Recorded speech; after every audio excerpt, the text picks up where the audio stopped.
Hello, I'm Kathleen Olive. Welcome to Limelight Arts Travel's podcast, A Closer Look. Urbino, a small duchy in mountainous central Italy, had a Renaissance reputation for punching above its weight. It produced Duke Federico da Montefeltro, one of the 15th century's most brilliant military strategists and enlightened lords, and it was at his court that Piero della Francesca would produce masterpieces such as the enigmatic Flagellation. Raphael's father was a court painter in Urbino, and the young artist was informed by his childhood in the town. Baldassare Castiglione composed his Book of the Courtier here, with its notion of sprezzatura, the studied nonchalance that Italians still aspire to. And Urbino also gave us Federico Barocci, an accomplished artist whose control of colour, light, texture and brushwork foreshadow the baroque brilliance of Rubens. So why are we less likely to know Barocci? In this episode, artist and art historian Dominique Millar joins me to explain more. Dominique, thank you for coming in. Thank you, Kathleen. Thank you very much. You are going to talk to us today about an artist that I imagine is a little less known for our listeners. Can you introduce the artwork for us? Yes, indeed. So this is Federico Barocci. Yeah, probably not, not very well known. There was a really important exhibition on him in the National Gallery in 2013, which has started to sort of, probably in itself, but also in terms of scholarship, encourage a real reappraisal of the artists in, again, this period of the mid to late 16th century, which in terms of Italian art has often been neglected. This is one of his most important altarpieces. It had a huge impact on artists, as we're going to discover in Florence particularly, and for that reason it ended up in the Uffizi in the 18th century. But originally, the painting is called the Madonna of the People, or the Madonna del Popolo, painted in 1579 by Barocci for a religious confraternity of St. Mary of Mercies, or Misericordia, in Arezzo. And it's a larger than usual size altarpiece. It measures 4 metres roughly. Most altarpieces are around 2 to 3. And what we see in here is, on one level, Barocci is drawing on very typical iconography for the period about Mary of Mercies, this Misericordia, this notion of Mary as sort of protecting the people, in this case the people of Arezzo. We can see that in her hand gestures. We can see her left hand in a kind of a gesture of blessing, and her right hand pointing down towards the crowd beneath her. What you tend to find in this subject, usually you often see an image of the Virgin Mary with a giant cloak over a group of people, often a religious confraternity. In this image, what Barocci does, and this is again linked to kind of interest in sort of empiricism in the period, he has a kind of cast shadow from the Virgin Mary coming down on the crowd beneath her. This can make the painting at the same time a bit confusing, because the crowd is made up of this very varied group of people.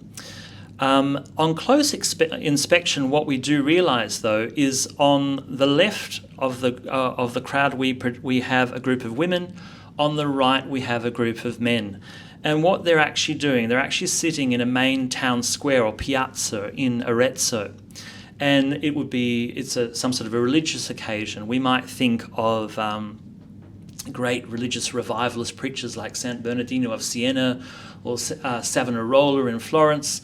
You'll often see paintings of them with religious events happening outdoors, kind of like these sort of revivalist meetings.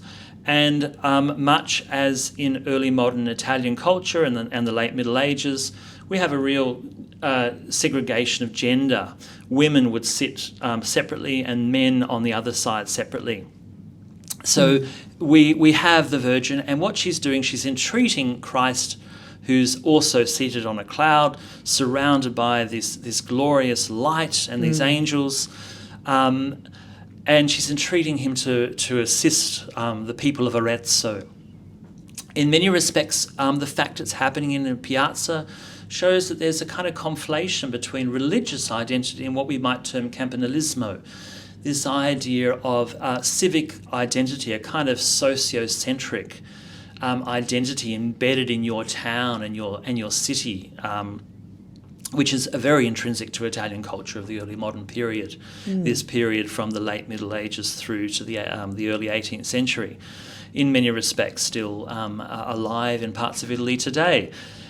So what, in a way, it's saying is, and we can see this through another quality of the painting, we notice that between these people there is a beggar and there is a blind man playing an instrument called a hurdy-gurdy. That's an instrument which you wind. You can see him winding it with the right hand, and with his left hand he's pressing down on keys. And originally this instrument originated in the courts of France. It was actually very much an elite instrument played by troubadours in the courts. But you might think a bit like the peasant Italian dance, the volta, which went up the social hierarchy and was the favourite dance of Elizabeth I. By the 16th century, it had become a common instrument for beggars, particularly blind beggars. And so we have him playing the instrument. I actually have a life model I know who plays the hurdy-gurdy. And I'm actually amazed. I don't know quite how a blind person would play it because it's incredibly intricate. But perhaps that was part of the thing, that, you were blind, but yet you could play this incredible instrument. A virtuoso. And so the painting, what we also have in here is a sense of what we call the 7 acts of mercy.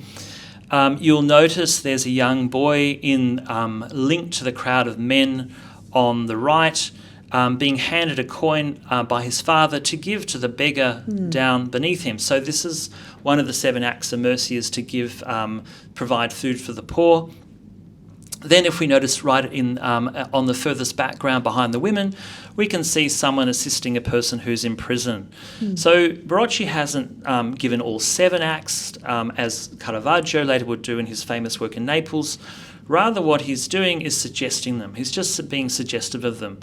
And what this is tying in with, in fact, there's an Italian historian, John Ngemi, who talks about how with the emergence of the Renaissance, particularly as it really starts to flower in the late 15th century, we get this kind of culture of consumption.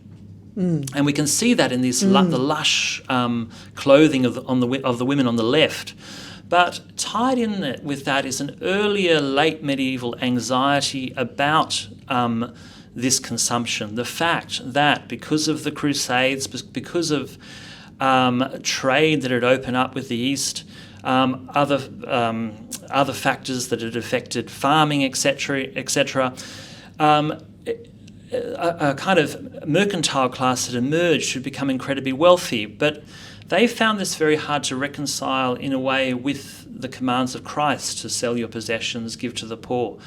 So a way of addressing this anxiety was to sort of form religious confraternities, sort of inspired by the mendicant orders like St. Francis of Assisi and the Dominicans, and sort of do charitable acts. So while you were this perhaps very wealthy person who had a very high social status position within your city-state, like somewhere like Arezzo, you would go to your religious confraternity and you would make sure to supply dowries to poor young girls, visit people who were in prison, etc. And what this painting is really reaffirming is this traditional late medieval narrative that if we want the Virgin Mary's favour, we have got to assist those within society who are less fortunate. So that's sort of this grand narrative of this painting. Yeah. I love, though, that you've pulled out the kind of, stuffness of this painting, the sense that Barocci, when it comes to material, physical objects, has as much interest in them. You mentioned the beautiful fabric of the female figure at the front left of the painting, but I'm also drawn to the light on the wicker basket of the woman with the child in the right midground. Also, the embroidery on her shawl is something that you could see, on a monastery table in Umbria, for example, today. That fabulous dog at bottom right looking out at us, and the beautiful coy angle of the head of the angel sitting at Christ's right knee, the flowers that the angels are bringing as they swoop in towards Christ. His eye for detail, for fabric, as you've said, for light, that beautiful heavenly light around Christ, and the colours, the rich colours that he used. What an absolute master to kind of balance all of these things together in such a huge work, as you said, by size.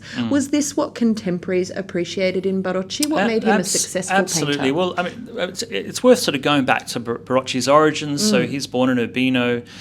He goes to Rome. He becomes quite successful there. Unfortunately, there's quite a bit of rivalry towards him, and he is poisoned at a picnic. He returns to Urbino quite ill, and for about half a decade he doesn't paint at all. And then he says that on one occasion he prayed to the Virgin Mary, and he experienced sort of a sort of miraculous healing, he claims, from his sickness that at least allowed him to paint again. And so for the Capuchin order just outside Urbino, he paints in gratitude to the Virgin an image of St. John the Divine praying in front of the Virgin. And what's incredible about this painting is it's almost like this artist who hadn't painted for almost half a decade, suddenly just this new style emerges out of this, perhaps out of this sort of turmoil of sort of trauma that he'd been through. And what he does, he sort of synthesizes qualities in art, and this is what's sort of been interesting interests artists at this time. It's actually where in music, opera comes out of the same idea, the idea that you take the best of all the arts and you bring them together, something that in the Romantic era they would greatly frown upon. But it's a sort of idea, it kind of goes back to Plato, this idea that beauty is not in one place, that in a way there's a Neoplatonic philosopher called Plotinus who talks about the good as being being like the lightness of the sun, that as it emanates down, it fractures and it breaks up. And so what happens is the artist has to go and observe nature and find little bits of it everywhere. Pliny the Elder talks about the famous ancient Greek painter Xerxes wanting to paint the beautiful Helen of Troy, and he can't find one model which contains enough beauty, so he takes, the arm from one lady, the head from another, the foot from another. That's this sort of Platonic idea. And what happens in this period, we're in the mid to late 16th century, we've had the great artists, Leonardo, Michelangelo, Raphael, Titian, and there's this feeling that beauty has sort of really manifested in these individual artists. But there's a concern too that with the rise of mannerism, that with the influence of Michelangelo, that in a way, because of this Platonic understanding about beauty, that people have kind of got an imperfect beauty in these sort of elongated forms. From Michelangelo, and then what we need to do is start to sort of counterbalance it with all the other influences. So we get Raphael, Titian, the colour of Titian, and all these things sort of come together in Barocci's art, and we see it in this painting. So you can see the sort of grace of Raphael in the figure of the mother with the child in the foreground. Also the kind of naturalism of Raphael, this beautiful image behind her of this sort of idiosyncratic image of a young infant leaning forward and fiddling with the prayer book of a woman in front of him. We have the influence of Michelangelo still. I think it's interesting to note the musculature of the poorest people in the painting. So in a way, what's interesting, and this is sort of linked to kind of counter-Reformation ideas about piety, we're concerned to kind of elevate the kind of musculature which would be reserved for the likes of athletes and gods in ancient Greek and Greco-Roman art. And also we can think of the image of Apollo in the Last Judgment where Christ is given a kind of Apollo-like image where he's portrayed beardless. Caravaggio does that in the Supper of Emmaus. We're kind of giving that kind of dignity of the human ideal to these people who are on the margins of society. So it's interesting the way Michelangelo has a role, but it's a sort of subservient role to the whole artwork. Most significantly for Barocci is the painter Antonio Allegri da Correggio from the city of Correggio, who is also associated with a kind of eclectic mixing of Raphael, the kind of grace of Raphael with the kind of hazy sfumato of Leonardo, and the rich colour of Titian.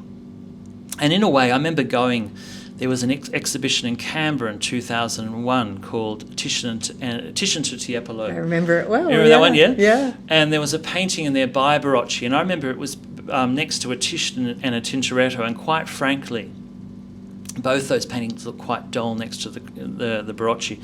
The colour in Barocci tends to sort of scream at you. So golden. So rich, yeah, indeed. I mean, as you bring all of these aspects of Barocci's work out, as we look at this specific altarpiece, and there's fabulous, this one's in the Uffizi in Florence, but there's fabulous examples of his work in Urbino, as you've said, Perugia, Rome. We can find Barocci as well in collections throughout the world. When you draw these elements out, my eye sees them. So why don't we know his name as well today as he was respected in his own time? What's happened in the meantime? There's been a few things I think that happened. One was the influence of the Bolognese school and the Carracci, and really their connection with the sort of group of Roman antiquarian scholars and humanists and individuals in Rome who were very connected to what was going on in France. And the French, in a way, starting with Cardinal Richelieu, sort of pushed this sort of soft power idea that France should sort of inherit the kind of classical tradition of Italy. And in the process, Barocci sort of gets sidelined as a result. But if we look historically at the facts, we find this recounted in the sort of Vasari of the 17th century, Filippo Baldinucci, and in Luigi Lanzi, another historian of the 18th century. The way, the huge influence Barocci had, particularly on Florentine artists of the mid to late 16th century. So we have a painter who's a friend of Galileo, Ludovico Cigoli, and a friend of his, Domenico Pasignano, and another artist, Jacopo d'Ampoli. They all go to see this specific painting, and they're utterly blown away. They've been living in a world where the likes of Bronzino and Vasari have dominated painting. They themselves have come out of a more austere kind of classical Raphaelist, naturalistic artist, Santa di Tito, and they see, though, this painting in its more sensual qualities and its richness of colour, and also its derivation with Correggio.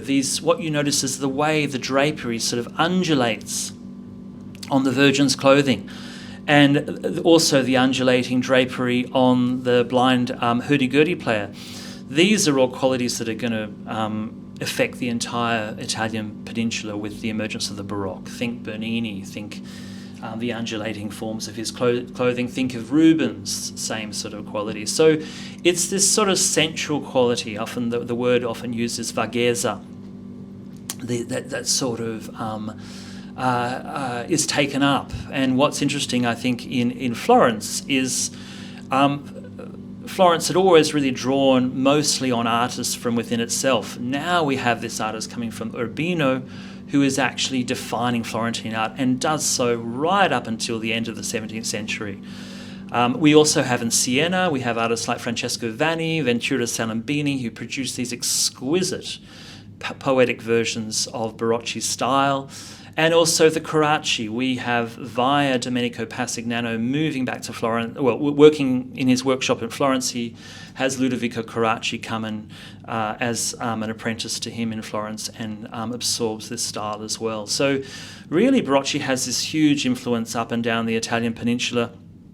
One of the final great influences is work on the Visitation that he produces for a church, the Chiesa Nuova in Rome. This painting is so influential. It's a depiction of the Virgin Mary meeting her cousin Elizabeth. It's far more, in a way, downplayed and less overtly sort of Baroque in its energy than this painting, but it's very intimate. But in a way, the naturalism and the intimacy is so at odds to the kind of prevailing kind of elegant mannerist painting that had dominated Roman art, that we have crowds of people lining up at the church and around the corner for days on end to see it.